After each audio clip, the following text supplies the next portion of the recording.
Hey, this is Meredith's husband. I've got some SEO advice for you, but I'm going to keep it really simple so that you can understand it, so it makes sense, and most importantly, so you can actually use it.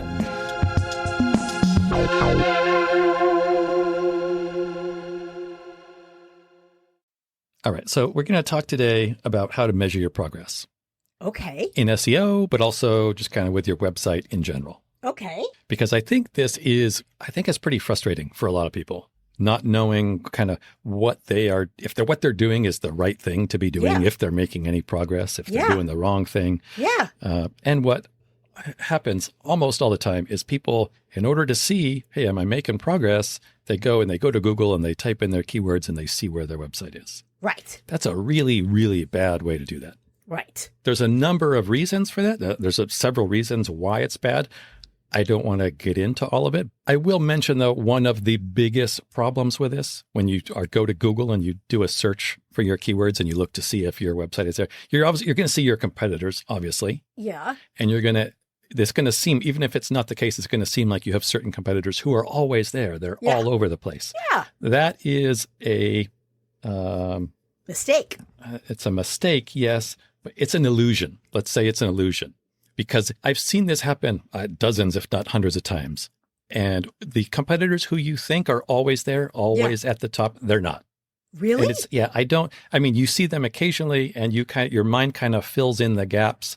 And I've had clients do this and they say, oh, this competitor is always at the top. And I said, this one? And they said, yeah, that one. And I go, well, that one just switched like yesterday. So it's like an illusion. It's kind of like your insecurities. Oh, somebody else is doing it better. Somebody else is doing it right. Well, somebody is always doing better. And that's why you shouldn't compare yourself to others. That's what I'm saying. True. People do this in search when they check their rankings like this. I think this happens a lot with social media too. I think this is the biggest problem with social media is people compare, because you only get a glimpse of, the 1% or the 0.1% of somebody's life that they want to share. Oh, yes. And it's manicured and it's curated and it's... Yes. People also tend to do this with their websites. I think, especially when you are creating a website, when you're designing a website and you go out and you look, oh, what am I supposed to do with my website? And you go out and you look at your competitors. Yeah. Me too. I do this all the time. I look at competitors. I'm like, oh, and what happens is you build up a never ending list in your head of all the things that you need to do because other people are doing that or those things. Yeah. And your objective really should be, especially in marketing when your business, is to differentiate yourself, right? Yes. Not to look at others and be just like them. Oh, yeah, definitely. So that is, I hopefully have convinced you, a bad way to sort of try to measure your progress. Yes. Now, what I want you to do is, do you remember the rule of 1% gains? Remember the story I told about the bicycle coach and the British cycling team? And I was just saying it the other day in my swim lesson. Oh, yeah? Mm-hmm. And how that team went from being like not even a mediocre team, like a really kind of bottom tier cycling team on the world stage. And by implementing what a new coach brought to that team was like 1% gains. We want to improve every single thing we do by 1%. Right. And if we do that, we can go from being a bottom tier cycling team to running the world. Who have never won a championship, never won a Tour de France, I don't think ever won a gold medal in the Olympics. We can become a championship team if we just focus on improving everything we do by 1%. Now, is it 1% per day, 1% trial, like 1% by, do you know what I'm saying? Yeah, I mean, I don't think that they measure it that carefully. I think the point is we need to take every single thing we do and how can we just make it a little bit better?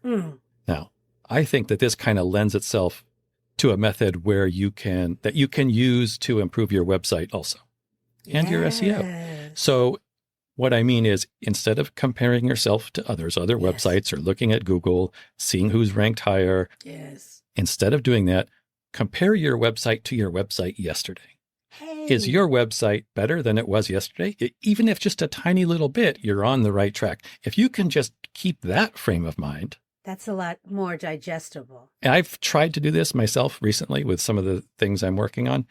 I feel better about myself. Aww. And according to that rule of 1% gains, if you keep doing that, you're going to end up someday with a kick-ass website. Yes. Right? And kick-ass SEO. Yeah. And a kick-ass life. Do that in all of life. Yeah. So what I should do, rather than just give you some grand ideas, Yeah. is probably give you some practical knowledge about what specifically in regards to your website could you do? How could you do that? Yes. Right? Okay. So Yes. Yes. I think the biggest rule of thumb is you can always make your website easier to use and understand for people visiting. Yes. Okay. You can always make it easier. I've learned this by building courses. Like I can always make them easier. It can always be simpler, always be more helpful. So specifically, what things would you look at? Specifically, I would say, look at your navigation. Is your website navigation clear, intuitive, easily accessible? And by easily accessible, what I mean would be no or limited use of drop-downs. Don't have your most important pages inside a drop-down. Because why? Because users have to take an extra click just in order to see that they exist. Right. And therefore, so does Google, and Google knows that. So it's good for SEO. Also, AI bots, AI crawlers are not good at drop-down menus. Really? So for AI, again, take your important pages, take them outside of drop-down menus. That's good to know. That in itself is worth the price of admission. Put I would say your least important pages in a drop-down. If you are going to use it, because often we need to use drop-downs. We don't have unlimited space to create our navigation. So something needs to go in a drop-down. Make it like your blog or your FAQ or your about page. Wait, isn't about page super important? It is, but not photography? Not for SEO. Not for SEO. Oh, interesting. Okay, so remember, for your website, people are coming there to hire you. You have a service that you are promoting. Yes. Some people might be out there looking for you specifically. No. By name. They are. In those cases, that search is so specific, there's very little competition for it. So they will find the about page. But when you're talking about, I'm a children's photographer in Brooklyn, your about page is not important for that. Got it. Okay. Thank you. So use that as a kind of a metric for which pages are. When I say important, I mean your service pages, your money pages, your conversion pages. Thank you. So another thing you can do for your site to continually make it easier for users is your headings. So the headings of your page and your subheadings. But specifically, imagine if somebody were to land on a page, not necessarily your homepage. So your heading has to explain where they are, what they're looking at. The subheadings need to explain basically the outline of that page. Okay. Correct. And ideally would answer the questions that people might have. What is it? What's the service? What's the price? Maybe a little bit about you, some samples of your work, etc. That helps a user understand what is on a page if they land there and they just glance down at the subheadings, which is the way people consume a website.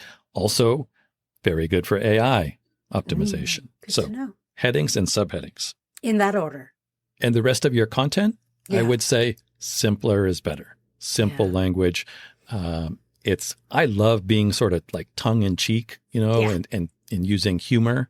Little cheeky. But with your website copy, guess what? AI doesn't understand that. Really? Okay. Like if you're being cheeky, it probably does, but it works a whole lot better in Google as well to be kind of factual. Okay. Also, your CTAs, your call to actions, as simple as possible. Make them really simple. Simple, easy to do, specific. Don't make people guess as to what the next step is. Make it very clear and make them consistent. Okay. Those are just a few things that you can focus on. You're not going to focus on those things every single day, but if you can revisit your website with those things in mind, your website is going to get better and better and better. Yeah, that makes sense. Thank you. So compare to yesterday, don't compare to others. Next week, we're going to talk more about AI optimization. Yes. AIO and GEO, people are starting to call it. Yes. And a lot of the things I just mentioned, like I said, they are going to be good. They are good. Help getting your site picked up and cited as sources in AI. Can't wait for that. That'll be next week. Okay. Looking forward to it. Thank you for this one. Hey, thank you so much for listening. We really hope that you find this helpful and useful. And if you do, what you could do for us as a thanks would be to, drumroll please, leave a review. Yes, everybody says it, I know, but it really does make a difference. Take 3 seconds, leave as many stars, say something really nice about what you like about the podcast and maybe why other people would like it. It would mean the world to us, especially my husband. That better? All right, I'm going to try one where I'm not going to be charming.